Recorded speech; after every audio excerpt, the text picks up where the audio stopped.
Education is a very complicated beast because it's this highly vertically integrated system. There is so much that has gotten wrapped up together that it's hard to pull back the many layers. But what I came to believe more than anything else is that credentials are at the heart of the question. In the last 10 years, we've seen learning content democratize, become more accessible, and increasingly become free. And yet, people haven't stopped going to Harvard. What that tells us is that content is not a substitute for what a university provides. What is it then that we are still paying for in higher education?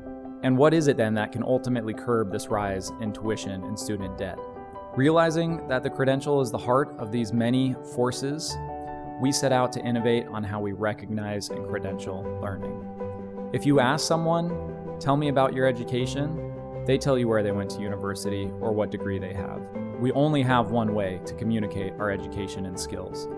And as long as that persists, as long as a degree remains the single truth, as long as the answer to the question, tell me about your education, is your university, as long as that is true, it will remain true that universities will continue to get more and more and more expensive, and that costs will continue to rise uncontested.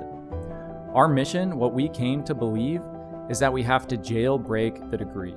We need to get past this singular measurement. And it isn't that universities need to go away.